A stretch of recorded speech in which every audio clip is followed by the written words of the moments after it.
வணக்கம். நான் ஸ்ரீரங்கம் ரவி உங்களோட பேசிகிட்ருக்கேன். இது வார பலனுக்கான நிகழ்ச்சி. மே மாதம் 9ஆம் தேதி தொடங்கி 16ஆம் தேதி வரை உள்ள வாரத்திற்கான பலன்களை இப்பொழுது பார்க்கலாம். கடகராசி. கடகராசி நேயர்களை பொறுத்த வரைக்கும் இந்த வாரத்தில் உங்களுக்கு சில அதிருப்திகள் ஏற்படுவது தவிர்க்க முடியாததாக இருக்குது. நான் ஒன்று நினச்சேன், நடக்கிறது ஒன்றா இருக்குது, இது எனக்கு பிடிக்கல.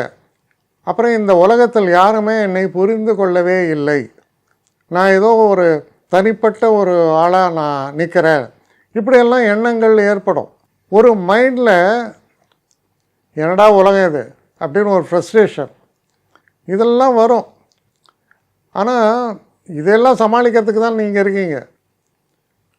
அப்போ அந்த விஷயங்களை, அது போன்ற சில விஷயங்கள் வரும்போது அதை பற்றி எல்லாத்தையும் பேசாதீங்க. முடிஞ்ச வரைக்கும் சில விஷயங்களை ரிசர்வ்டாக உங்கள் மனசுக்குள்ளே வைங்க.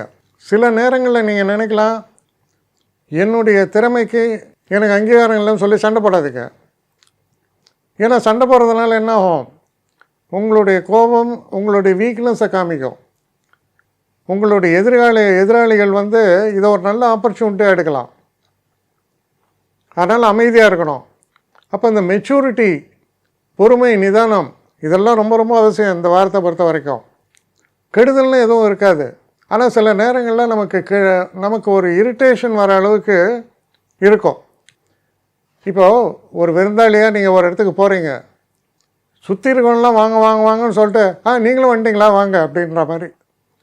யாராவது அவன் சொல்கிறது உங்களுக்கு உங்கள் தகுதியை நிர்ணயிக்கக்கூடியது அல்ல. ஆனாலும் உங்கள் மனசுக்கு என்ன இருக்கும், எல்லாரையும் அப்படி பிரமாதமாக கூப்பிட்ட, என்ன நீயும் அப்படிங்கிற மாதிரி என்ன சொல்லிட்டியோ, அப்படியெல்லாம் நம்ம மனசை எண்ணம் போடும்.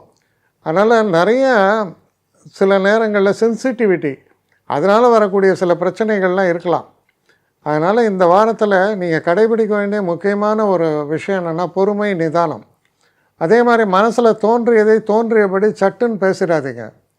கொஞ்சம் நிதானமாக இருங்க, அமைதியாகவே இருங்க. இன்ஃபேக்ட்டு மற்றவங்க கேட்கட்டும் நீங்கள் என்ன நினைக்கிறீங்கன்னு. ஸோ அந்த மாதிரியான சில அப்ரோச்சு ரொம்ப அவசியமாக இருக்குது இந்த வாரத்தை பொறுத்த வரைக்கும். என்னை காண்டாக்ட் பண்ணணுன்னு நினைக்கிறவங்க srirangamravi1@gmail.comன்ற ஒரு முகவரிக்கு உங்களுடைய இதை அனுப்புங்க. கட்டணம் உண்டு, அதோடைய விவரங்களை நான் உங்களுக்கு அனுப்புகிறேன். ஆனால் நான் இன்றைக்கி மேல் அம்சம் இன்னும் பதில் வரலையே அப்படின்னு வருத்தப்படாதீங்க. ஏன்னா எனக்கு கொஞ்சம் பெண்டிங்கில் இருக்குது. ஒரு நாளைக்கு எவ்வளோ பேரை நான் பார்க்க முடியும், 3 பேர் 4 பேர் மேலே என்னாலையும் பார்க்க முடியாது. ஆனால் நிறைய பேர் ஆசைப்பட்றாங்க. ஆனால் கண்டிப்பாக நான் எல்லாருக்கும் ரிப்ளை பண்ணுவேன். சில நேரங்களில் 3 to 4 வீக்ஸ் ஆகும் என்னுடைய ரிப்ளை வரத்துக்கு. ஆனால் வரும். ஏன்னா நான் எல்லோரும் ஒரே நேரத்தில் ஒரு நாளைக்கு 10 பேர் பார்க்கணுன்னா முடியாது. ஸோ அதை கன்சிடர் பண்ணுங்கள். நான் நிச்சயமாக ரெஸ்பாண்ட் பண்ணுவேன். இதில் இந்த கல்யாண பொருத்தங்கள் போன்ற விஷயங்களை ஓரளவுக்கு அவசரமாக பார்க்கணுன்னு நினச்சா அதுக்கு ஓரளவுக்கு ப்ரையாரிட்டியும் தரேன். அதனால் கொஞ்சம் பொறுமை காக்க வேண்டும். கொஞ்சம் டிலே ஆகிறதுக்காக என்னை மன்னிக்கணும். ஆனால் ஐ மீன் ஹெல்ப்லெஸ் சுச்சுவேஷன். அதனால தான் நிச்சயமாக ஐ வில் ரிப்ளை யூ.